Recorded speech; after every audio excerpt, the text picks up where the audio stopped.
guys, how's it going? Today we're in the studio working with some absolutely beautiful and very interesting houseplants, several of which I've never had before, so I'm really excited about it. I just wanted to unpack these boxes one plant at a time, and we'll talk about these plants, and maybe you can help me out in the comment section and give me some tips on some of these that I have never cared for before. So Erin and I just got back from the Grand Garden Show on Mackinac Island yesterday. And you know, when you go to a garden show or a garden tour, you come home usually feeling completely full of inspiration, and you want to go get fresh plants, or you want to go out and rip out a flower bed and start over new, or add something new to your flower bed. I don't know. You just want to make some changes and just get in there and get into your space and make it really pretty. So I knew that the garden center had received like 2 days ago a brand new load of houseplants, and the difference between Mackinac Island and here is that there the temperature yesterday, the high was supposed to be 68 degrees. And then we get home, the high is 105. So houseplants it is. It feels really nice here in the studio. So we're just gonna go one plant at a time and check these out. All right guys, so first plant I wanna talk about here is actually the only plant that I had here already. All the rest of them are brand new, but this one was looking so great. And this is one that Little Prince sent out a while ago. It's been sitting in here in the studio under grow lights, and it's just so beautiful. It's a Sedum dasyphilum, and it's just such a delicate little beautiful plant that's just performing beautifully in this can. If you take a close look, you can see little roots coming out right here. It's just producing roots everywhere. So I'd really like to get this one potted up into a pot at least one size bigger, so that it can kind of spread a little bit more. And I should look up the zone on this one. I wonder if this one's hardy. Corsican stone crop is another name for it. It's hardy to 0 degrees, so zone 7A. Probably won't be putting this one outside anytime. We're a zone 6 here. This one would be so sweet in a little fairy garden, don't you think? Oh. Next are these spider plants. Now these are very common plants. You can find these in like grocery stores even.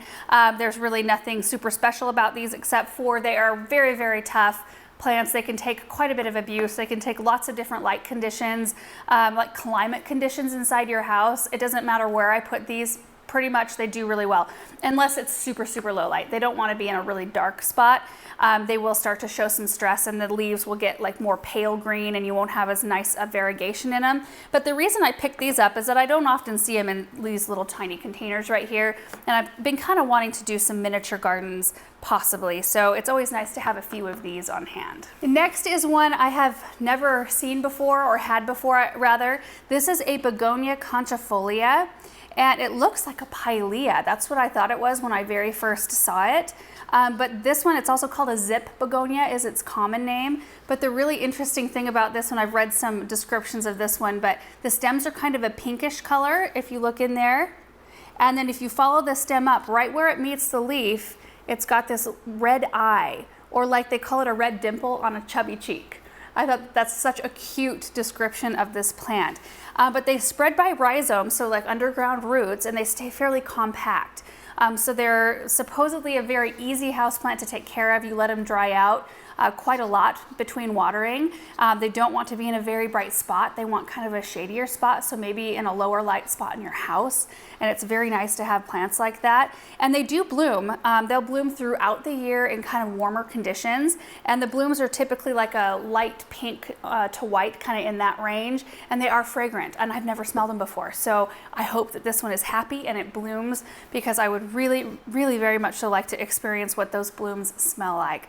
But I just think it's such a pretty, just interesting looking plant. The red eye there, or the red dimple, caught my eye right away. This next one, you guys, is a variety of peperomia I've never had before. I've grown lots of peperomias throughout the years, but I don't think I've ever even seen this one. I've heard of it, but it's called Green Bubble.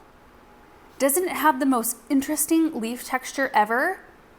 Oh, I'm just so excited. I mean, if you take a close look at that, you can see it's got a very bubbly kind of waffle appearance to it. And it's got, just based on the way it looks, now I've never grown this one clearly, but based on the way it looks, you can kind of tell the growth habit, and it looks like this one might stay a little bit more compact as well. And typically for peperomias, they don't want a ton of water.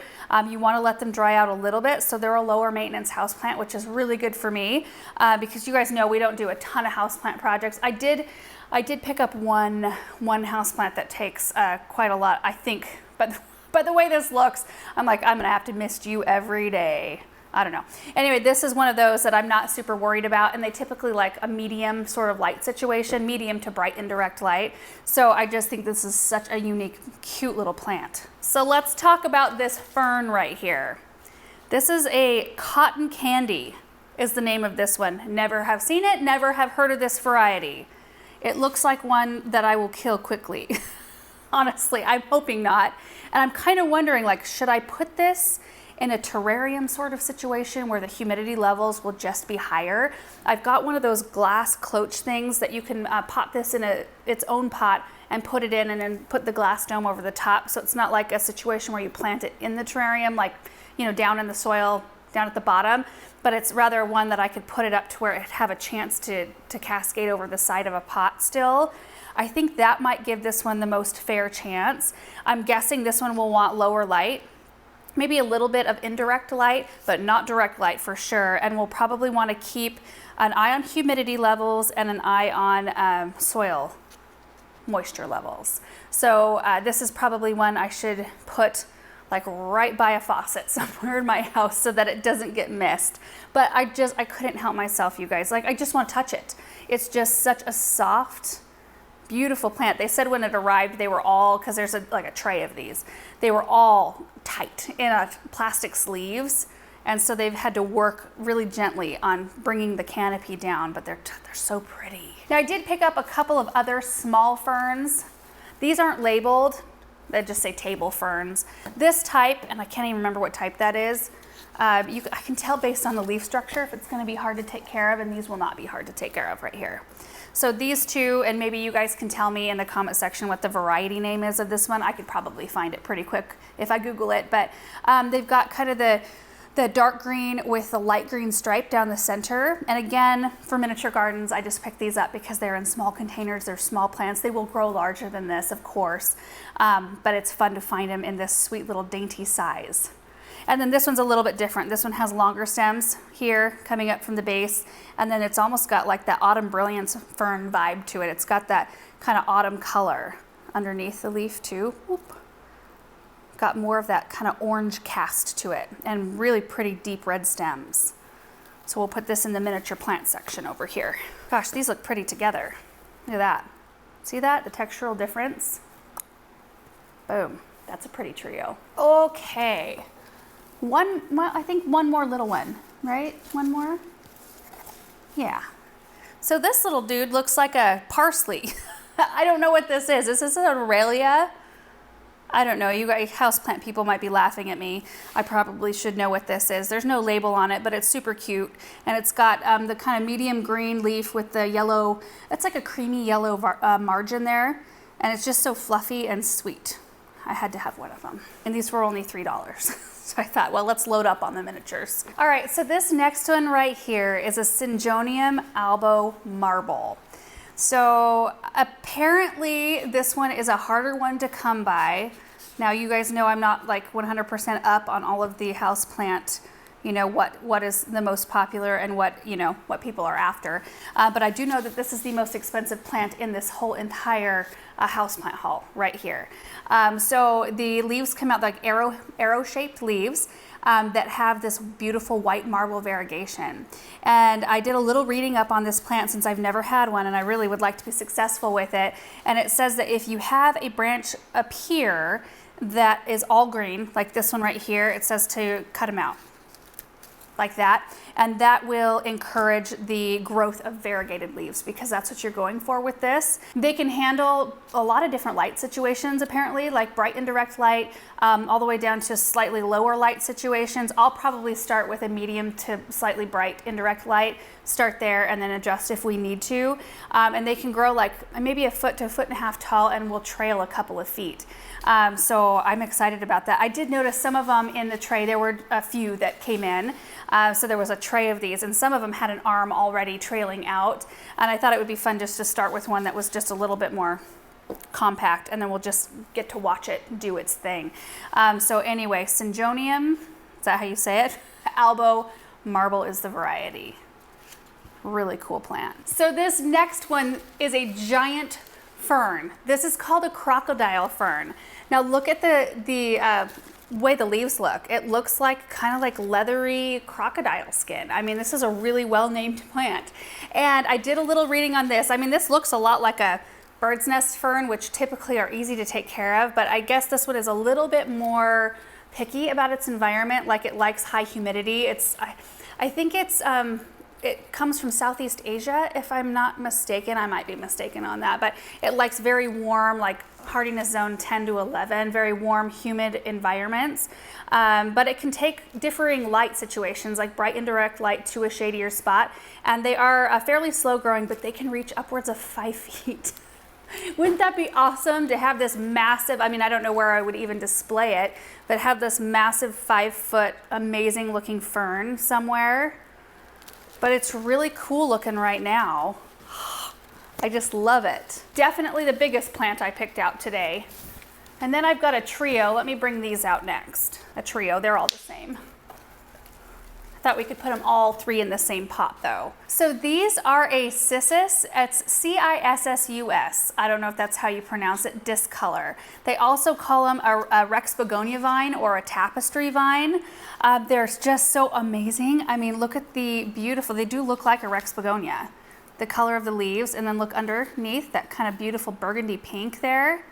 Oh, they are so pretty, and you can tell, you know, they're sending out these not runners, but vines. It's a vining type plant that you can either put in a container with some sort of trellis for them to climb on, or you can put them in a hanging pot sort of situation where they can kind of gracefully go over the side.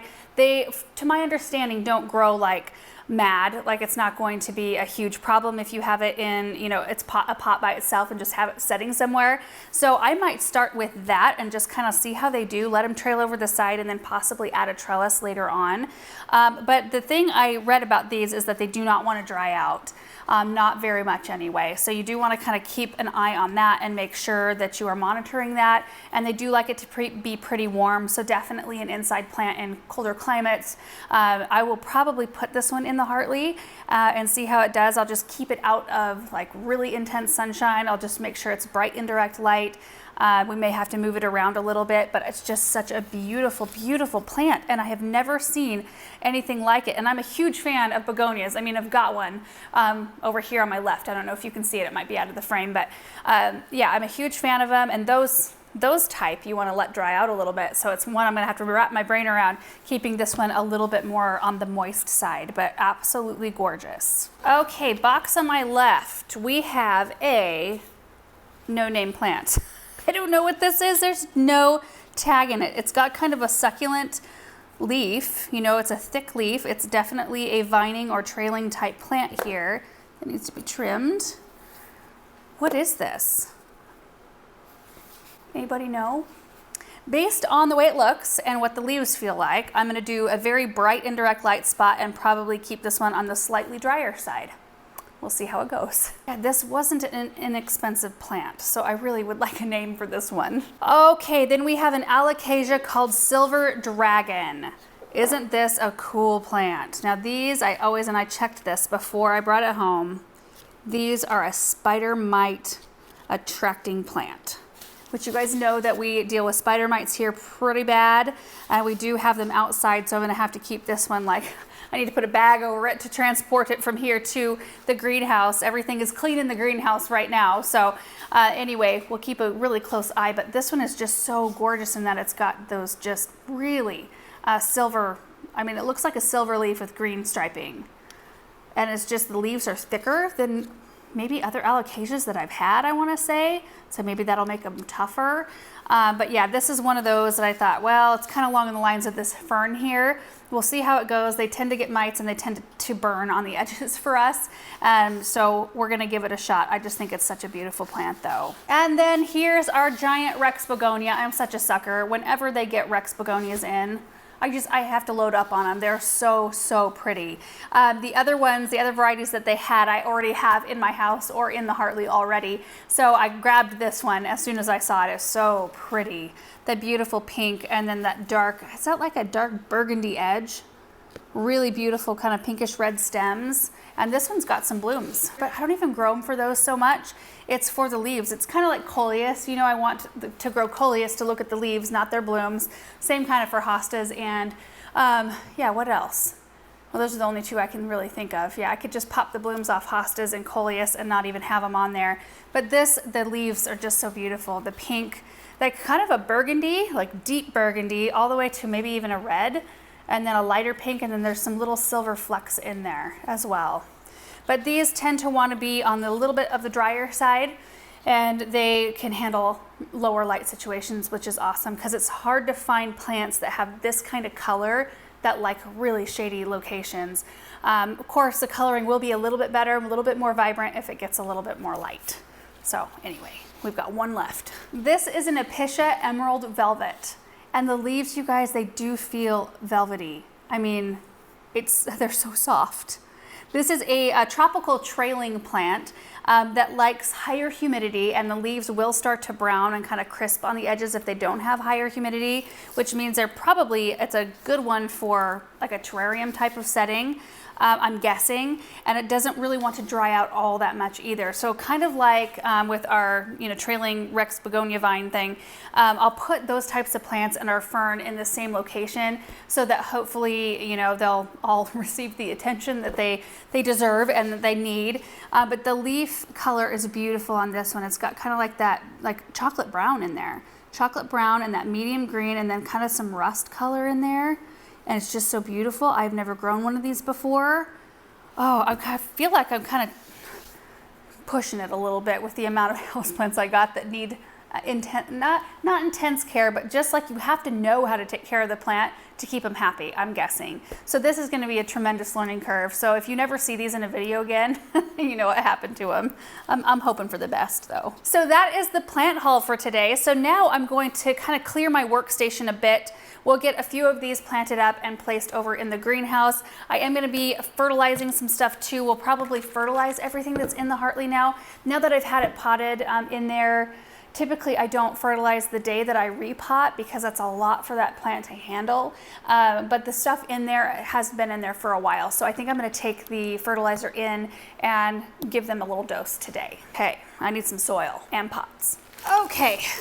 I don't think I need any particular kind of soil for any of these except for possibly the little sedum. Although, sometimes if I use the regular potting mix instead of the cactus mix for plants like this, I can get away with a little less water because it holds on to a little bit more moisture.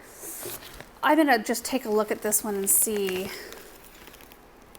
Yeah, I think I'm gonna use regular for this one. Oh dang, you see all those leaves fall off? So we're gonna be using the organic potting mix for pretty much everything today. And I'm gonna start with the bigger plants first. So the Crocodile Fern and the Rex Begonia. Okay, so I'm gonna remove the pot from this plant. It's crazy to me sometimes to see how big the top of a plant can be with how little the root ball is. Let's take this out. Ooh, now that is root bound. And set it aside for a second. And we're going to use this pot to form the soil around so I don't have to get around the root ball to add extra soil. We'll just be able to introduce it and kind of tamp it in a little bit. Like to leave a little bit of a lip. So what is that, like about an inch or so that we can water really easily without soil coming up over the edge. Okay, and then we just slide the pot out, bring our plant over, and I'm just going to slightly tease the bottom here of the root ball. And we're just gonna pop it down in there.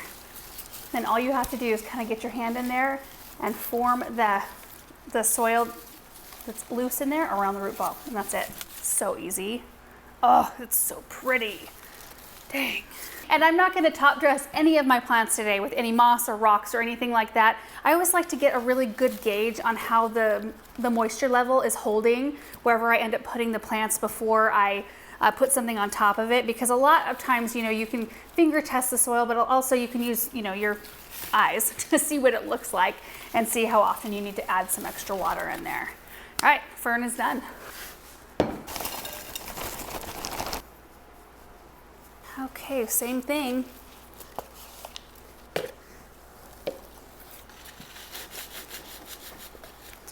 take some out in this case.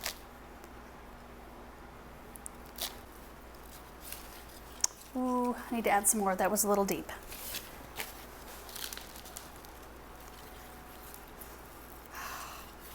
I don't love that color with that color of pot. What do you think? Should I get a gray one? I think I should. Hold on. There we go. There, what do you think? Better than the terracotta for this color of plant? I kind of think so. That looks good. Okay, let's do the Alocasia next. Kind of working largest to smallest here. I typically tend to go toward terracotta or concrete or gray pots. That's usually all I use, and then they kind of all go together pretty well. And terracotta is just so nice because one, it's inexpensive to buy usually, unless you're getting into the great big terracotta. Anything great big though, you start getting a little spendier. But it's just so nice because it's porous, and plants usually perform really well when there's a lot of oxygen exchange for their root system. This soil is a little bit dry, so I'm having a hard time forming it here. Whew, come on. There we go.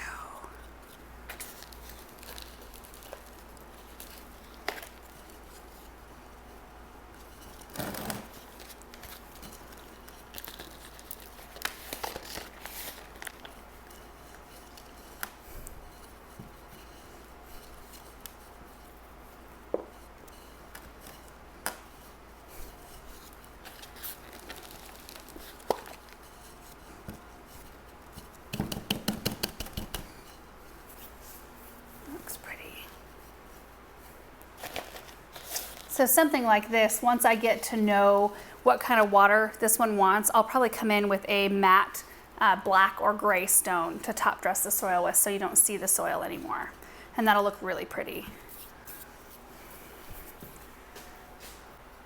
Shall we do our Syngonium? I think in this pot.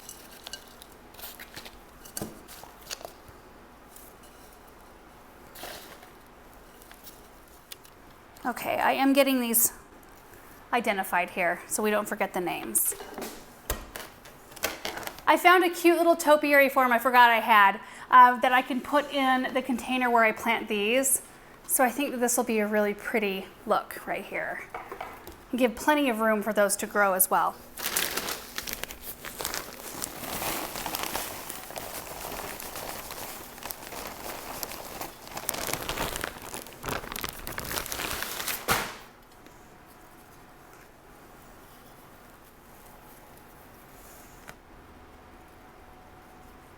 Pretty that is. And you know, like I normally would think that this is a little skinny for this size of pot, but once the vines start growing up, it'll be a lot bulkier. So I think it'll be absolutely perfect. This is so dirty.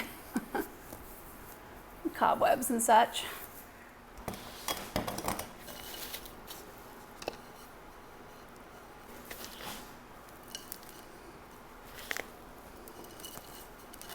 Our no-name plant is done.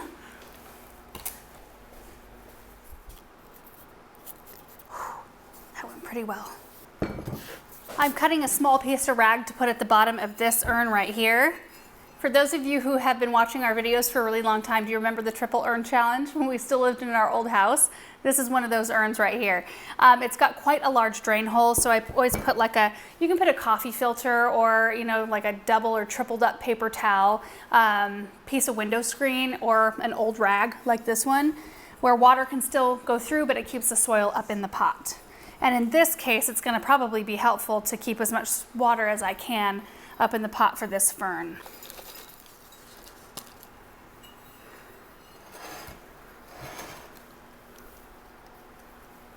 I wonder if that'll even fit in my cloche. It's gonna be close, I think. Okay.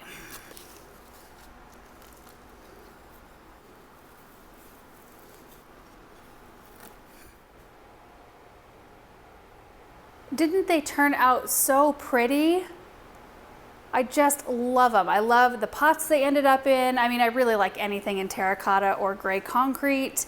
The one little stem from our Cissus or Rex Begonia vine, I did put in water, so I don't know, we'll see. I popped a leaf off of that node right there, and I'm gonna sink it in here and see what comes of it. That'd be pretty cool if we could get that one to start. And then all the miniatures, like I said, I just didn't pot those up because I'm gonna probably be using them in other projects. So I put them in a saucer, that way I can fill the saucer with water and they can soak it up from underneath. That's how most of these plants are gonna want to be watered anyway. Same with these little spider plants here. We'll just put a little water in the saucer every time we need to water them. But I am just thrilled with how these came out. This is gonna be so pretty. I'm so excited about this one. Okay, so the sun is fully out, no cloud cover today, and it is hot. So what I think I'm gonna do is get a gator inside the barn in the bay just over from us. We'll load them up in the back of the gator and then toss a cloth over the top so that it protects them, because even just a little trip to the Hartley and then waiting their turn to come inside, that could possibly, with some of these, damage their leaves. I won't put this fern in the Hartley, I don't think. I think, well, maybe I'll put it in there. We'll see, because the humidity in there is higher, so it might be a naturally, like, a good spot for it. Maybe right by the sink. I don't know. Okay, let's do this.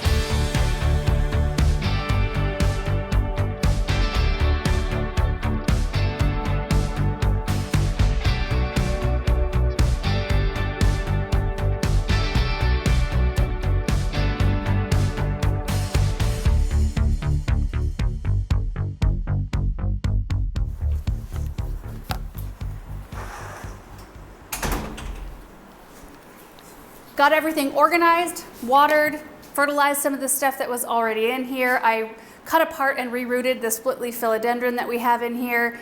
I think the camera turned off during that process. Unfortunately, it overheated. And then I did realize this right here, the wood table that sits along the south side of our greenhouse, the sun just nails everything that's on this table. So like in the midday, late afternoon sun, it's really intense right there. And it's 105 today, so that's extra intense. But I think what I'm gonna either have to do is fashion some sort of a shade situation right here, or just have a collection of hardy succulents, like hardy ones. Because even some of the soft ones, like some of the echeverias and things, graptivarias, they'll burn in this intensive sun. So I'm gonna have to do cactus and aloes and stuff like that. I was also able to clear part of the counter, which I really wanted to do for a couple of reasons. You know, I had plants all the way over to the sink. I wanted a workspace, like a solid workspace, where I can put my potting table right here, or my potting tray rather, so I can do some work, and there was just no room for that. And because this is a sink counter kind of situation, kind of almost like kitchen-esque, I don't really like cluttered counters, like really cluttered counters. So I like to have just the grouping of plants here and then some breathing space here. I like that. And this is working out great. Isn't that perfect? Now I don't have enough plants to put on there. I do have some African violets and things I could groom up and bring out here. But what a beautiful start. Oh, I missed one. Kind of tried to groom the plants as I was going along, but I'm loving it. Now I popped this one up here so that I would remember to grab a saucer. I forgot to get a smaller saucer, but there's our sedum. And then on the top level here, we have the calathea and one of the vines that we potted last time. Our what is that? I labeled it Syngonium. That sounds wrong. Yeah, marble. And then a rosemary, a peperomia from last time, our begonias, one from last time, one from today. Our alocasia, calathea, our begonia, our ficus, our fern. I put it down here. I decided not to put it by the sink because the morning sun just streams through this window and it would burn that for sure. And then our other peperomia here, emerald velvet. And then our no-name plant there. We've got our Rex Begonia vine there. And then on this wall, we have the Pegasus and the ficus from last time. I'm just gonna leave the fern here for now. I think it looks pretty. It's not centered. That'll drive me crazy. Hang on. That's centered a little bit better.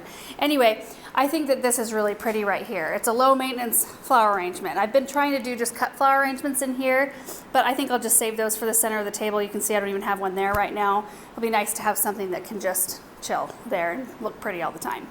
And then of course our tabletop is fairly empty at the moment, but it kind of looks nice just to have it cleared off. We've got our palm there, and then we've got the philodendron that I tore apart. Looks a lot better. Hopefully they'll root.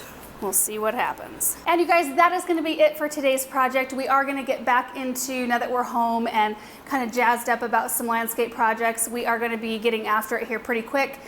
The forecast still looks really hot. Okay, let me just read off the next 7 days. 102, 101, 103, 99, 101, 99, 101. September. We should have cooler temperatures, but we'll probably still go for it even though it's a little bit hotter. It does look like at the very end of the 10-day, we might dip down to the low 90s, so maybe that's our start down into fall. So anyway, what a pleasure to have some new plants in here and to just add more into this space. It just becomes more and more cozy and beautiful and just fun with every plant addition out here. Anyway, thank you guys so much for watching this video. I do hope you enjoyed it, and we will see you in the next one. Bye.